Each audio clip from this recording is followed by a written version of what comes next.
Hello friends, मैं नवीन कुमार स्वागत करता हूं आपके अपने चैनल ट्रिकी टीचर्स में। कैसे हो फ्रेंड्स? उम्मीद करता हूं आप सभी स्वस्थ होंगे। मेरे प्यारे दोस्तों, हम फिजिक्स पढ़ रहे थे और फिजिक्स का भी बहुत इंपॉर्टेंट चैप्टर था लाइट। इसके हमने कुछ टॉपिक कंप्लीट कर लिए थे और कुछ रह गए थे। हम प्रकाश का परावर्तन क्या होता है, इसके नियम अच्छे तरीके से पढ़ चुके हैं और एग्ज़ाम में कैसे क्वेश्चन आएंगे ये भी हम कर चुके हैं। तो दोस्तों आइए आज हम पढ़ते हैं प्रकाश का अपवर्तन कि ये क्या होता है। तो आइए देखते हैं।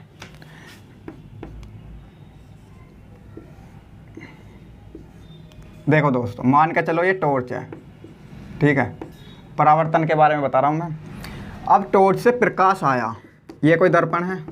हमने क्या पढ़ा था कि प्रकाश जो आएगा दर्पण से टकराने के बाद, जब दर्पण से टकराएगा तो वो वापस हो जाएगा, ठीक है। इसे ही क्या कहते हैं? इसे कहते हैं प्रकाश का परावर्तन। टकरा कर वापस लौट जाना प्रकाश का परावर्तन कहते हैं, ठीक है। ये हम पढ़ चुके। ये प्रक्रिया कौन सी है? परावर्तन।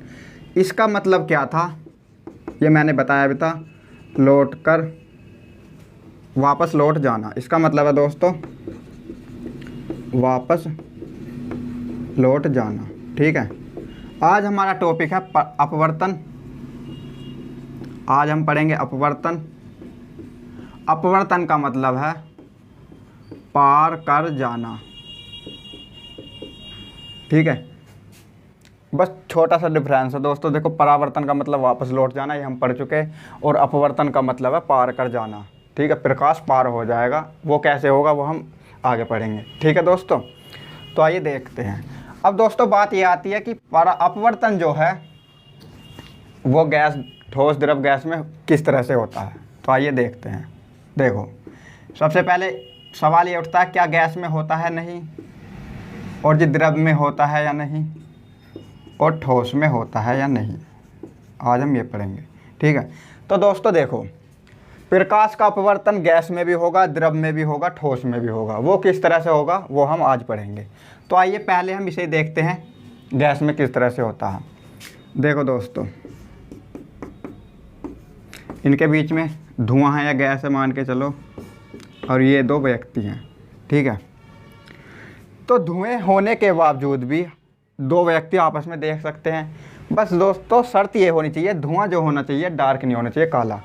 धुआं साफ होना चाहिए, तो ये दोनों एक दूसरे को आराम से देख सकते हैं, ठीक है। आपने देखा होगा जब बाइक में से धुआं निकलता है, बस धुआं साफ होना चाहिए, तो फिर भी हम एक दूसरे को देख पाते हैं। जबकि इन दोनों के बीच में गैस है, धुआं एक गैस ही तो है, एक गैस है, लेकिन फिर भी हम देख सकते हैं। तो इसका रिजल्ट क्या निकला दोस्तों कि धुएं में भी प्रकाश अपवर्तन होता है, प्रकाश का अपवर्तन होता है। तो एग्जाम्पल क्या हुआ? धुआं में धुंधला दिखाई देना, ये इसका एक उदाहरण है गैस का, ठीक है। भाई जब हम एक दूसरे को देखते हैं धुएं में तो क्लियर तो दिखाई नहीं देता, जाहिर सी बात है धुंधला दिखाई देगा। तो यही दोस्तों इसका एक उदाहरण है, ठीक है। और दूसरा उदाहरण क्या है? तारों का टिमटिमाना, ठीक है। ये इसका दूसरा उदाहरण है। ये कैसे? देखो, आप पृथ्वी पर हो, ठीक है। आप पृथ्वी पर हो और तारे आसमान में हैं। आप एक बात आता, हमारे और तारों के बीच में वायु तो ज़रूर होगी। बताओ कौन सा बच्चा कहेगा कि वायु नहीं है? दोस्तों हमारे और तारों के बीच में अनेक परतें हैं, ठीक है। क्षोभ मंडल, समताप मंडल, मध्य मंडल, आयन मंडल और बाह्य मंडल। और इन परतों के जो है बीच में वायु भी है।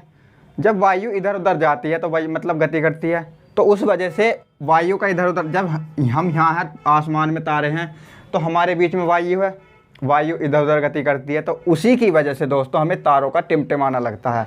हम सोचते हैं कि तारे टिमटिमा रहे हैं, लेकिन रीजन क्या है दोस्तों? रीजन है अपवर्तन।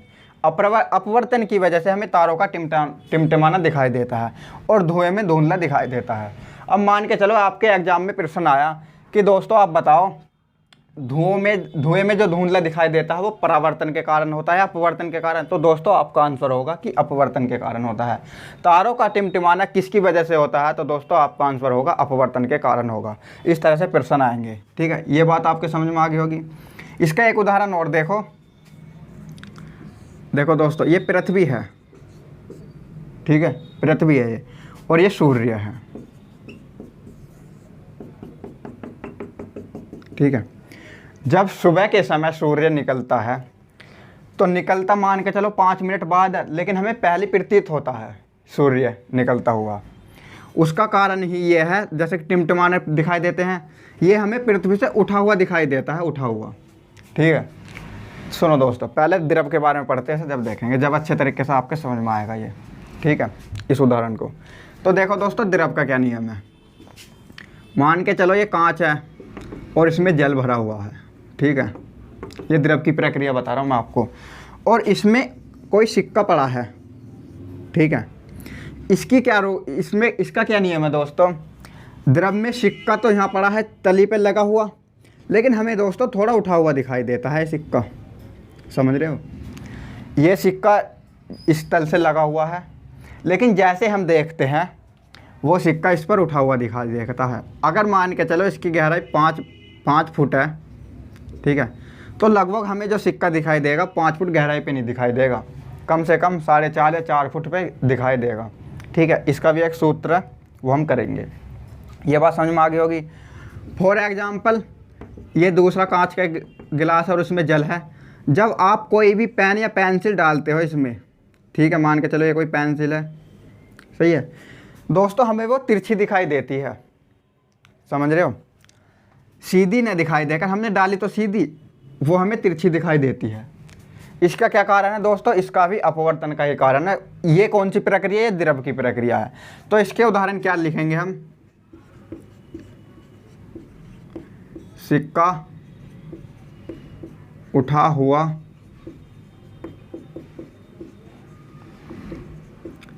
दिखाई देना, ठीक है। और जी पेंसिल का तिरछा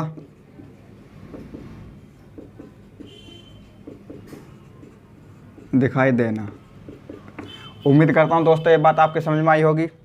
ये सारी द्रव की प्रक्रिया। अब जो हम पढ़ रहे थे पृथ्वी के बारे में, ठीक है, जो मैंने उसका गैस का एक वो बताया था, मान के चलो ये पृथ्वी है और ये सूर्य है, ठीक है, ये सूर्य है। जब पृथ्वी से हम सूर्य देखते हैं, ठीक है, सुबह के समय, अगर हम सुबह के समय सूर्य देख रहे हैं तो दोस्तों सूर्य निकलता नहीं है। मान के चलो सूर्य यहाँ है, लेकिन हमें प्रतीत होता है निकलता हुआ, ठीक है। वो किस वजह से होता है, जैसे ये प्रक्रिया हो रही है, वो हमें थोड़ा उठा हुआ दिखाई देता है। तो हम जब सुबह के समय सूर्य देखते हैं, हमारी आंखें नहीं जलती। हम दोपहर के मुकाबले सुबह को सूर्य देख सकते हैं, या शाम के समय छिपता हुआ देख सकते हैं। अब ये सूर्य जब इधर आ जाएगा, मतलब छिपेगा जब सूर्य, ये तब भी हम सूर्य को बहुत आसान तरीके से देख सकते हैं। वो क्यों?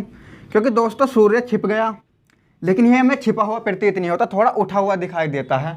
जैसे सुबह के समय निकलता तो बाद में, लेकिन हमें पहले ही दिखाई देने लग जाता है कि सूर्य निकल रहा। वाकई में रियल में दोस्तों वो सूर्य निकलता नहीं है, वो सिक्के की तरह है। सिक्का वास्तव में यहाँ है, लेकिन थोड़ा उठा हुआ दिखाई देता है, वही रीजन यहाँ है, ठीक है। तो इसका तीसरा उदाहरण क्या है,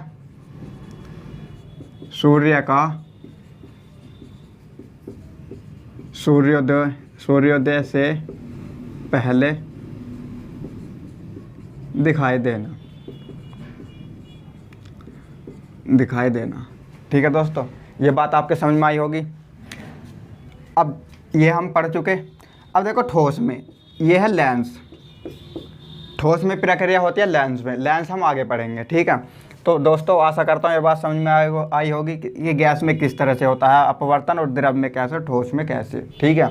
सवाल इस तरह से उठ सकते हैं आपसे, प्रश्न में इस तरह से आएंगे कि दोस्तों एक कांच का गिलास है, उसमें एक सिक्का पड़ा है, सिक्का ऊपर उठाई देता है सिक्का, तो वो किस प्रक्रिया की वजह से दिखाई देता है, परावर्तन की वजह से या अपवर्तन की वजह से।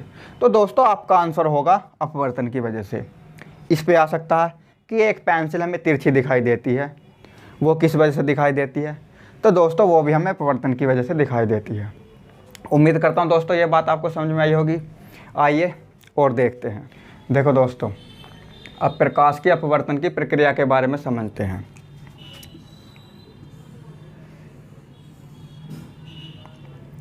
ये प्रकाश आ रहा दोस्तों, ठीक है, इस किरण को क्या कहेंगे, इसे कहेंगे आपतित किरण, ठीक है, यानी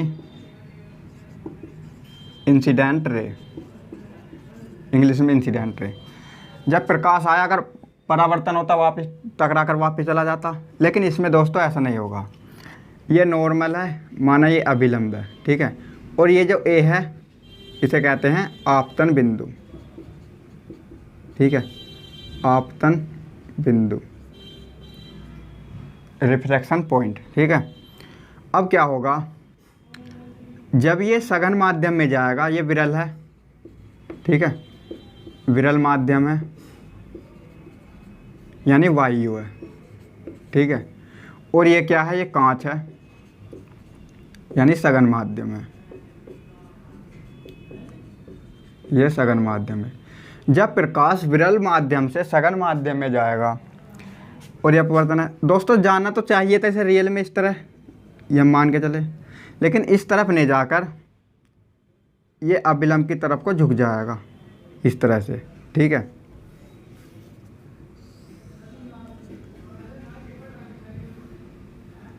ये सीधा ना जाकर, देखो ये इस तरह से सीधा जाना चाहिए, सीधा ना जाकर ये अभिलंब की तरफ को झुक जाएगा।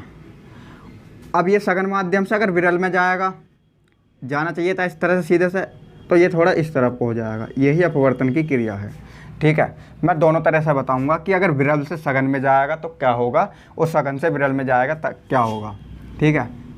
और देखो दोस्तों इसकी दूसरी प्रक्रिया क्या होती है, ये कोई प्रकाश आया, ठीक है, ये है सघन माध्यम, उल्टा है, अब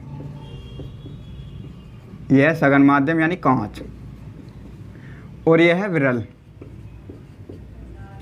विरल माध्यम यानी वायु, ठीक है, मान के चलो, ठीक है। ये सघन माध्यम है और ये विरल माध्यम है। जब प्रकाश, अरे ये क्या है, ये अभिलंब है। जब प्रकाश इस तरह से आया तो वास्तव में इस तरह ऐसा जाना चाहिए, ठीक है, लेकिन ऐसा नहीं जाता। अब क्या होगा, प्रकाश सघन माध्यम में से विरल माध्यम में जा रहा, तो प्रकाश दोस्तों अभिलंब से दूर हट जाएगा, इस तरह से, इस तरह से अभिलंब से दूर हट जाएगा। और यहाँ क्या हुआ था, यह अभिलंब की तरफ को झुक गया था। तो ये किस तरह से हुआ, ये क्या हुआ दोस्तों, ये आपतित किरण है, और ये जो किरण है ये वाली किरण ये अपवर्तित किरण है, अपवर्तित किरण है, ठीक है, और ये जो गई ये निर्गत किरण है। ये बात आप याद रखना, ठीक है। ये क्या है, ये कोण आई है, आपतन कोण, और ये अपवर्तित कोण, ये कोण आर है, ठीक है। वही यहाँ ये कोण आई है और ये कोण आर है। हमने परावर्तन में पढ़ा था कि कोण आई बराबर कोण आर के होता है, ठीक है, कोण आई बराबर कोण आर के होता है, ये हम परावर्तन में पढ़ चुके थे, ठीक है। लेकिन दोस्तों अपवर्तन में ये प्रक्रिया लागू नहीं होती, कोण आई कोण आर के बराबर नहीं होगा, ये बात आप याद रखना। अगर पेपर में आ जाए अपवर्तन में तो ये कोण बराबर नहीं होंगे। क्यों नहीं होंगे दोस्तों, अगर यहाँ 60 एंगल से आ रहा है प्रकाश तो ज़रूरी ना वो 60 से हो, ठीक है, वो कम से होगा अगर वो सघन माध्यम में जा रहा। अब दोस्तों बात ये आती है कि हम ये कैसे पता करें कि अभिलंब के पास जाएगी या अभिलंब से दूर हटेगी। ये जो है दोस्तों ये अभिलंब है, ये अभिलंब है और ये भी अभिलंब है। ये आपतित किरण है, आपतित किरण, और ये वाली जो है ये अपवर्तित किरण है, ये अपवर्तित किरण है, ठीक है। आपतित किरण को क्या कहते हैं, इंसिडेंट रे, और अपवर्तित किरण को क्या कहते हैं, रिफ्रैक्टेड रे, ठीक है। तो ये बात आपको समझ में आ गई होगी। अब देखो दोस्तों, अब मैं आपको ये ट्रिक बताता हूँ कि किस तरह से झुकेगी अभिलंब के पास और किस वजह से दूर जाएगी। आप एक बात बताओ, ये विरल माध्यम है, वायु है, और ये सघन माध्यम माना कठोर मान के चलो, सघन माध्यम कठोर है। जब प्रकाश इस तरफ आएगा तो उसे रास्ता मतलब कम मिलेगा, ट्रैफिक है ये मान के चलो। जब ट्रैफिक होगा ये अच्छे तरीके से फैल नहीं पाएगा, तो ये क्या करेगा, ये अभिलंब की तरफ को हो जाएगा। समझ रहे हो क्यों हुआ? क्योंकि आरा चौड़े मैदान से था और यहाँ से गुजरना पड़ा ऐसे कठोर मैदान में, तो फैलने की वजह से ये अभिलंब की तरफ को हो जाएगा। ये बात समझ में आई होगी। अब यहाँ क्या है, यहाँ सघन माध्यम से आ रहा, कठोर माध्यम में से आ रहा है, और वायु में जब जाएगा इसे खुला मैदान मिलेगा। ठीक है, जब आपको खुला मैदान मिलेगा आप किधर को भी भाग सकते हो। ये बात समझ में आई होगी। तो ये दोस्तों अभिलंब से दूर हो जाएगा क्योंकि इसके पास यहाँ खुला मैदान है। ये अभिलंब की तरफ न झुककर अभिलंब से दूर हट जाता है। ठीक है, ये अभिलंब के पास क्यों झुका? क्योंकि इसके पास मैदान कम था, इसे या तो भागा नहीं गया, इस तरह से आप समझ सकते हो। समझ रहे हो? तो अभिलंब के पास गया और अभिलंब से दूर हटा।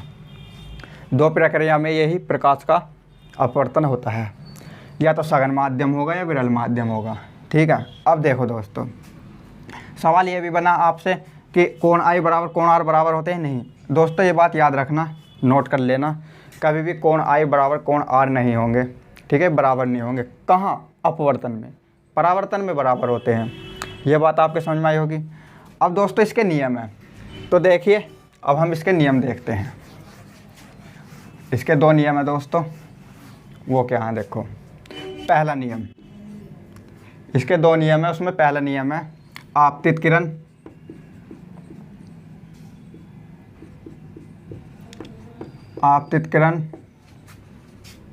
अपवर्तित किरण तथा आपतन बिंदु पर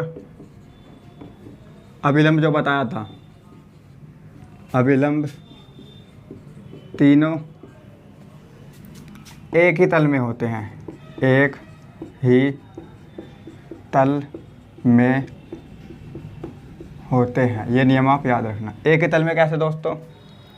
जैसे ये बोर्ड एक तल है, आपतित किरण भी इसी तल पर आएगी, अपवर्तित भी इसी तल पे होगी और अभिलंब भी इसी तल पे होगा। ठीक है, तीन डायरेक्शन होती हैं, ये एक्स है, ये वाई है, और ये जेड जो होता है ना दोस्तों, ये जेड है, ये वास्तव में अंदर को होता, ये 3D स्पेस होती है, दर्शाने के लिए इस तरह से बनाते हैं, लेकिन वास्तव में ये जो बोर्ड है, ये जो जेड है, ये ऐसा नहीं है, ये इसके अंदर को है इस तरह से। तो मेरा कहने का मतलब अगर ये एक्स एक्स है तो एक्स एक्स पर होगी, वाई एक्स है तो तीनों ही वाई एक्स पर होंगी, और जेड एक्स पर तीनों जेड एक्स पर होंगी। ऐसा नहीं होने का कि आपतित किरण इस पर आ रही हो एक्स एक्स पर और अपवर्तित वाई एक्स पर हो रही हो। समझ रहे? जैसे एक बोर्ड है तो एक ही तल पर होगी। ये इसका पहला नियम है। ठीक है, कि आपतित किरण, अपवर्तित किरण तथा आपतन बिंदु पर अभिलंब जो होगा वो तीनों एक ही तल में होंगे। ठीक है, अब इसका दूसरा नियम क्या है? Sine i upon sine r बराबर स्थिरांक होता है। स्थिरांक, ये याद रखना, ये भी इसका एक नियम है। ठीक है, आप साइन आई जो आपतन कोण होगा उसकी ज्या, ठीक है, और अपवर्तन जो कोण होगा उसकी ज्या का अनुपात एक स्थिरांक होता है। ठीक है, जैसे कि हमने अभी यहाँ देखा था, ये कोई कांच है और ये दोस्तों अभिलंब है, इस तरह से प्रकाश आ रहा, इस तरह से ये कोई अभिलंब है। ठीक है, देखो ठीक से देखो, ये कोई प्रकाश आया,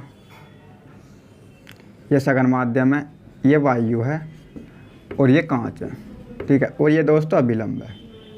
सही है, प्रकाश क्या होगा, इधर से आया तो अगर यहाँ कांच है, कठोर माध्यम है यानी सघन माध्यम है, तो इससे इस तरफ नहीं जाकर थोड़ा विलंब की ओर ऐसे झुक जाएगा। तो ये आई है और ये आर है। तो हमने यही पढ़ा है कि sine i upon sine r आपतन कोण की ज्या का आपतन कोण की ज्या और जी अपवर्तन कोण की ज्या का अनुपात एक स्थिरांक होता है। यही नियम है और इसे हम कहते हैं स्नेल का नियम। याद रखना, अगर पेपर में पूछा जाए आपसे कि बताओ स्नेल का नियम क्या है, तो दोस्तों स्नेल का नियम यही होता है कि sine i upon sine r बराबर स्थिरांक होता है। ठीक है, और देखो ये बात आपके समझ में आ गई। इसके दो नियम हैं, ये हम बहुत अच्छे तरीके से पढ़ चुके हैं। अब दोस्तों अब हम पढ़ेंगे अपवर्तनांक कि अपवर्तनांक क्या होता है। देखो दोस्तों, अब अपवर्तनांक देखते हैं। जैसे हीरा का अपवर्तनांक होता है 2.42, कांच का अपवर्तनांक होता है 1.5 और जल का अपवर्तनांक होता है 1.3, वायु का अपवर्तनांक होता है 1.3 और निर्वात का अपवर्तनांक होता है 0। ठीक है। अब देखो, जिसका अपवर्तनांक दोस्तों जितना अधिक होगा वह वस्तु उतनी ही ज़्यादा चमकदार होगी। जैसा कि यहाँ देखो, यहाँ सबसे ज़्यादा अपवर्तनांक किसका? हीरे का। तो दोस्तों आपने देखा भी हो, हीरा अधिकतर चमकता है।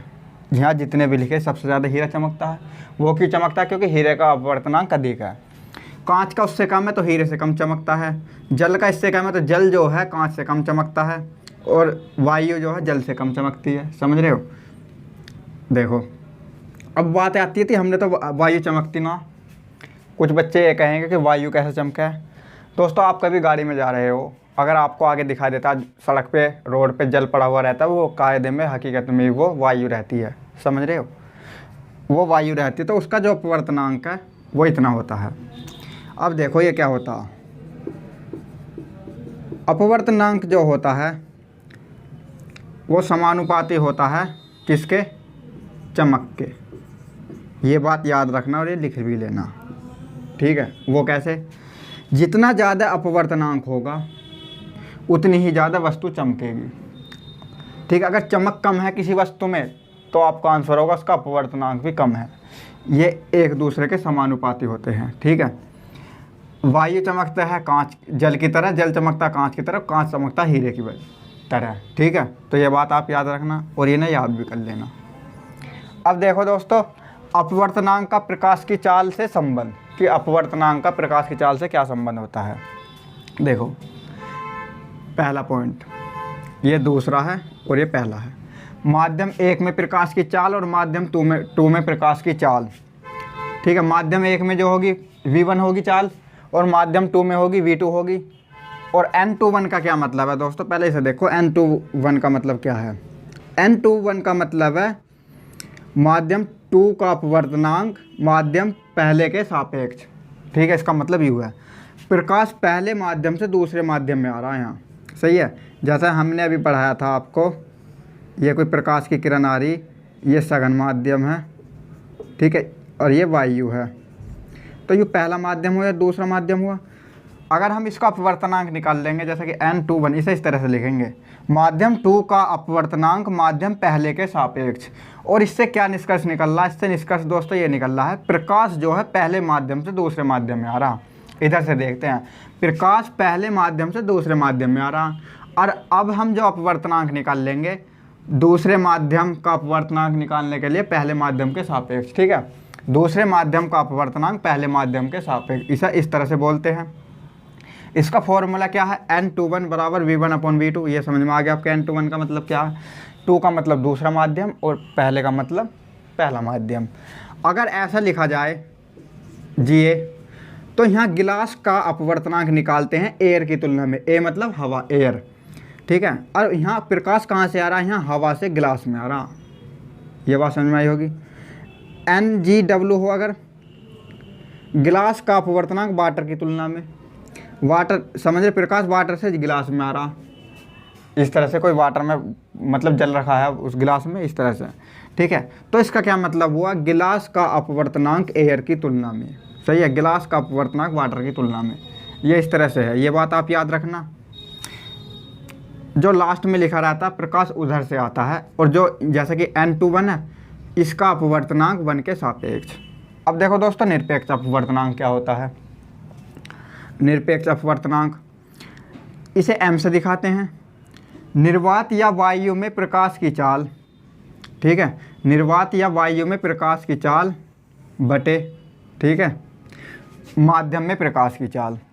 अब निर्वात में प्रकाश की चाल, निर्वात कह दो या वायु कह दो, ठीक है, प्रकाश की चाल को C से दिखाएंगे और माध्यम में प्रकाश की चाल को v से दिखाएंगे। इसका फॉर्मूला ये है। अब इसमें क्या है, इसमें आपसे पूछेगा कि अपवर्तनांक बताओ, निर्वात में दिया रहेगा, माध्यम में नहीं दिया रहने का आपको, ठीक है। तो वो इस तरह से सूत्र लगाना आपको निकाल सकते हो। अब बच्चे अधिकतर इसमें कन्फ्यूज होंगे कि होगा क्या, ये कन्फ्यूज होंगे कि v ऊपर है या c नीचे ऊपर है, ठीक है। पेपर में अगर पेपर में आ जाए तो इस तरह के फॉर्मूले कन्फ्यूज हो जाते हैं कि v ऊपर होगा या c ऊपर होगा। रियल में तो फॉर्मूला दोस्तों ये सही है, ये गलत है, ठीक है। अब आप मुझे एक बात बताओ, पहले c आता है ABCD में, v आता, आप कहोगे c, तो ये बात याद रखना, जब पहले c आता तो ऊपर c लिखा जाएगा। अब आप बिल्कुल भी कन्फ्यूज नहीं होने के हो, याद कर लेना कि पेपर में अगर आप कन्फ्यूज हो जाओ तो ये देखना ABCD में पहले c आता है या v। अगर c पहले आता है तो c सबसे ऊपर लिखा जाएगा, ठीक है। ये फॉर्मूला हुआ। इस तरह से इस फॉर्मूले पे क्वेश्चन कैसे लगेंगे वो हम आगे बताएंगे, ठीक है। अपवर्तनांक भी समझ में आ गया होगा कि अपवर्तनांक जो होता है वो ही एक चमक को शो करता है। जितना जिसका अपवर्तनांक ज़्यादा होगा वो वस्तु उतनी ही ज़्यादा चमकेगी, ठीक है। अब हमने दोस्तों, ठीक है, अपवर्तनांक पढ़ा और अपवर्तन पढ़ा। अपवर्तन का रियल रिजल्ट निकल कर क्या आया दोस्तों, प्रकाश की चाल में परिवर्तन ही अपवर्तन है, ठीक है भाई। जब प्रकाश की चाल यानी प्रकाश एक माध्यम में गति कर रहा तो वो तो करता ही रहेगा जबकि उसके माध्यम में रुकावट नहीं आई, लेकिन सभी माध्यम में प्रकाश की चाल सेम नहीं रहती, समझ रहे हो। वही हमने यहाँ सीखा है कि वायु में अलग होगी और कांच में अलग होगी। इस परिवर्तन के कारण ही अपवर्तन की प्रक्रिया होती है, ठीक है। प्रकाश की चाल में जो परिवर्तन होता है उसी के कारण अपवर्तन की स्थिति पैदा होती है। ये बात आपको समझ में आ गई होगी। आज की क्लास का तौर क्या है दोस्तों, यही है कि प्रकाश की चाल में परिवर्तन के कारण ही अपवर्तन की प्रक्रिया होती है। तो दोस्तों ये बात आपके समझ में आई होगी, उम्मीद करता हूँ ये बात आपके समझ में आई होगी।